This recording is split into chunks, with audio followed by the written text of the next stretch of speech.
आऊज़ु बिल्लाहि मिनश शैतानिर रजीम। बिस्मिल्लाहिर रहमानिर रहीम। अल्हम्दुलिल्लाहि रब्बिल आलमीन वस्सलातु वस्सलामु अला रसूलिहिन नबील करीम। अल्लाह के नाम से शुरू जो बड़ा मेहरबान निहायत रहम करने वाला है। तमाम तारीफ़ें और ख़ूबियाँ उस शाफ़ी के लिए जो तमाम जहान का पालने वाला और शिफा बख्शने वाला है, जिसने कोई चीज़ भी बेफ़ायदा पैदा नहीं की। और दुरूद पहुँचे तबीब रूहानी व जिस्मानी हज़रत मोहम्मद रसूलुल्लाह सल्लल्लाहु अलैहि वसल्लम पर।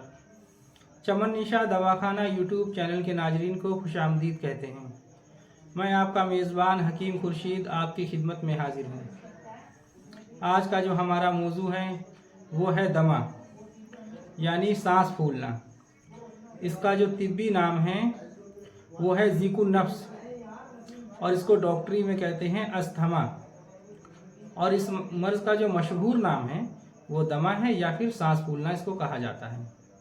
इस मर्ज़ में बहुत परेशानी उठाना पड़ती है। ये एक ऐसा सख्त मर्ज़ है कि जब किसी के पीछे पड़ जाता है तो बड़ा ही मुश्किल से जाता है। इस बीमारी में फेफड़ों की बारीक नालियों में खिंचाव होकर सांस बहुत तंगी से आता है। इसकी दो किस्में हैं, एक तर और एक खुश्क। तर में तो थोड़ा बहुत बलगम खारिज होता है, मगर खुश्क दमा में बलगम फेफड़ों में जम जाता है। जो इस मर्ज़ की अलामात हैं वो ये है कि अक्सर ये मर्ज़ मौरूसी हुआ करता है, यानी कि अगर आपके बाप दादाओं में से किसी को यह मर्ज़ रहा हो तो ये उनकी औलादों में भी मुंतकिल हो जाता है। ऐसा हो सकता है कि मौरूसी भी ये हुआ करता है। लेकिन कभी कभी नज़ला ज़ुकाम, खांसी और निमोनिया के बिगड़ जाने की वजह से फेफड़ों की हवाई नालियों में बलगम के जम जाने की वजह से भी ये मर्ज़ पैदा होता है। और जो इस मर्ज़ की देखिए नज़ला ज़ुकाम जो है ना, हम उसको मामूली ख्याल करते हैं। अगर नज़ला ज़ुकाम आपको है और आप उसका वक्त पर इलाज ना करें तो ऐसी ख़तरनाक सूरत जो है पैदा हो सकती है। आप दमा जैसी मुल्हिक बीमारी के अंदर मुब्तला हो सकते हैं, या आपको खांसी आ रही हो और निमोनिया की शिकायत आपको हो और आप जो है उसका लापरवाही उसके अंदर करें, उसके इलाज में तवज्जो ना करें, तो फिर बाद में जो है ये दमा की शक्ल अख्तियार कर लेती है। इसलिए हमें इनके इलाज में बहुत तवज्जो करना चाहिए। तो इस मर्ज़ की जो अलामात हैं वो ये हैं कि सीना घुट जाता है, दम लेने में बहुत तकलीफ़ होती है, मरीज़ अक्सर बैठा रहता है या किसी चीज़ के सहारे खड़ा हो जाता है। और जिस वक्त मरीज़ को इस मर्ज़ का सख्त दौरा पड़ता है तो मरीज़ सांस की तंगी की वजह से जान कनी की सी हालत में मुब्तला हो जाता है। यानी कि जब मरीज़ को सांस फूलती है, दौरे का मतलब ये नहीं कि वो दौरा, इसमें भी एक किस्म का दौरा कहा जाता है कि जब मरीज़ को खांसी उठती है और जब उसकी दम फूलने लगती है, सांस फूलने लगती है, तो ये समझ लो कि उसको ऐसा महसूस होता है कि जैसे उसकी जान निकल रही है। जान कनी की सी हालत हो जाती है मरीज़ की, बहुत परेशान हो जाता है। बेचारा सांस लेने के लिए कभी बैठता है, कभी लेटता है और कभी खड़ा होकर सीना आगे को झुकाकर दम लेने की कोशिश करता है, और कभी औंधा लेटकर अपनी जान को अजाब से छुड़ाना चाहता है। बहुत ज़्यादा जो है परेशानी में मुब्तला हो जाता है दमा का मरीज़। ये बहुत ही एक शदीद किस्म की जो है बीमारी है जो कि बिल्कुल इंसान को हलाकत में डाल देती है। बहुत परेशान कुन ये बीमारी है। अल्लाह तबारक व तआला ऐसी मुल्हिक बीमारियों से महफूज रखे। गर्ज के बहुत ही दुख उठाना पड़ता है और बलगम अंदर हवाई नालियों में खुश्क हो जाता है। बेशुमार मरतबा खांसने से बारीक कच्चा बलगम निकलता है, मरीज़ बहुत दुख झेलता है। एक बात बहुत मशहूर है कि लोग कहते हैं कि दमा जो है वो दम के साथ जाता है। ये बात खैर सही नहीं है। हाँ, ये बात है कि इस मर्ज़ का इलाज ज़रा मुश्किल ज़रूर है, लेकिन अगर आप इस दवा को बापरहेज़ खाओगे तो इंशाअल्लाह ताला मुझे अल्लाह की ज़ात से उम्मीद है कि अल्हम्दुलिल्लाह अल्लाह रब्बुल इज़्ज़त आपको इस मूजी मर्ज़ से भी जो है शिफा अता फरमाएगा अपनी रहमत से। आपको इंशाअल्लाह ज़रूर फ़ायदा होगा अल्लाह के फजल से। ये नुस्खा इस मर्ज़ के लिए बहुत ही कारामद और बहुत मुफीद नुस्खा है। अल्लाह की रहमत से हमने खुद अपने दवाखाने के अंदर इसका तजुर्बा किया है। 2 मरीज़ खुद हमने जो है ऐसे देखे कि जिनको सांस लेने में बहुत परेशानी होती थी।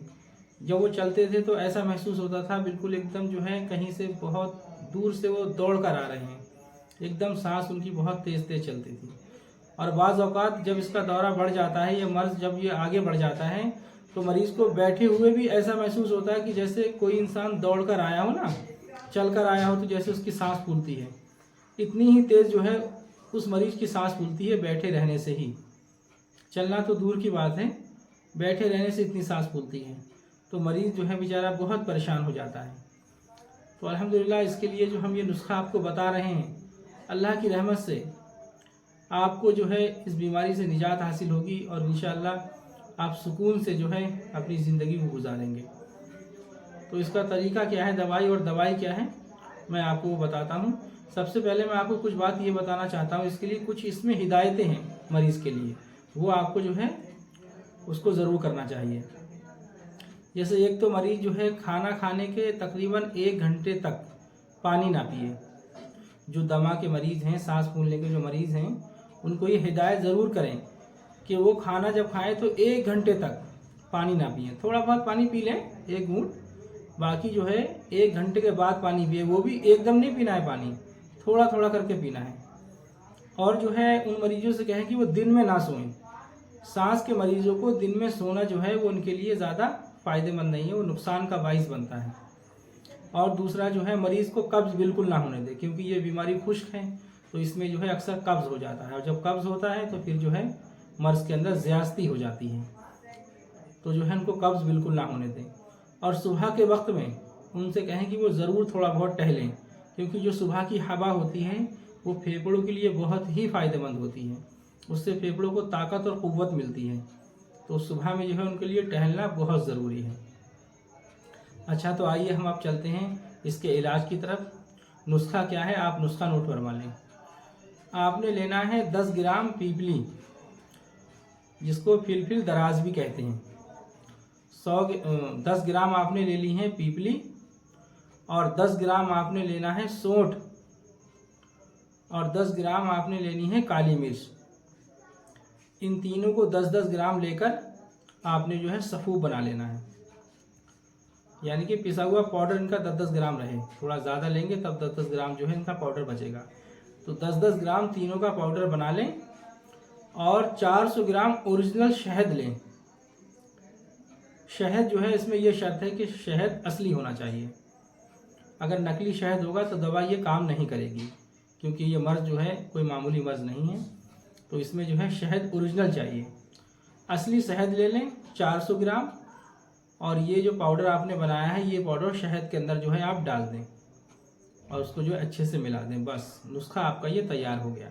अब आपने 1-1 चम्मच जो है सुबह दोपहर शाम खाना है, और जब भी कभी खांसी आने लगे या सांस फूलने लगे तो उस वक्त फ़ौरन जो है 1 चम्मच आप इस्तेमाल करा दें। अच्छा, इसके साथ में जो है एक दवा आप यूनानी की भी ले सकते हैं, जिसका हब्बे ज़ीकुन नफ्स। ये हब्बे ज़ीकुन नफ्स नाम से एक गोलियां मिलती हैं, हमदर्द कंपनी इसको बनाती है। ये बहुत अच्छी दवाई है। अगर 1-1 गोली इसके साथ में ये भी डाल के खा लें तो और भी ज़्यादा बेहतर हो जाएगा इंशाल्लाह, और सांस लेने में काफ़ी आसानी हो जाएगी। जो आपका जमा हुआ बलगम है जितना भी, सब इंशाल्लाह इससे बाहर हो जाएगा। सारा बलगम जो है इससे आपका बाहर हो जाएगा इंशाल्लाह, और फेफड़ों के अंदर जितना भी जमा हुआ बलगम है सब खारिज होके फेफड़े अपना अच्छे से काम जो है वो करने लगेंगे। अच्छा, ये दवाई आपकी मुकम्मल हो गई। और एक दवाई और आती है होम्योपैथिक की, उस दवा का नाम है बिलाटा ऑराइटिल्स। बिलाटा ऑराइटिल्स ये एक बहुत ही बेहतरीन दवाई है होम्योपैथिक की, लेकिन ये जर्मन की लेना है आपको। जर्मनी की ये दवाई ले लें आप, और गर्म पानी के अंदर 4-4 बूंद या 5-5 बूंद जो है डालकर आपने सुबह दोपहर शाम ये भी इसके साथ में अगर आप पी लेंगे तो इंशाअल्लाह ताला, मुझे अल्लाह की ज़ात से उम्मीद है कि अगर आप एक थैला लेके भी नहीं चल पा रहे होंगे ना, सांस फूल जाती होगी आपकी, तो इंशाअल्लाह ताला जो है सर पे जो है ना 25 किलो का वज़न लेकर चलेंगे। ये हमारा अपना तजुर्बा है खुद। तो इंशाअल्लाह ये दवा आप बनाइए और फ़ायदा उठाइए। ये बहुत ही मुफीद दवा है, और दूसरों को भी बताइए। अगर कोई शख्स इस मर्ज़ के अंदर मुब्तला है तो उनको भी ये दवा ज़रूर बताएं, तो वो भी। मैं दुआ गो हूँ कि अल्लाह तबारक व तआला मेरे बताए हुए नुस्खों से आपको फ़ायदा उठाने की तौफीक दे और मुझे मेरी मेहनत का दोनों जहां में समरा अता फरमाए। हम अल्लाह की मखलूक की खिदमत के लिए अपने ज़ाती तजुर्बात लोगों तक पहुँचा रहे हैं।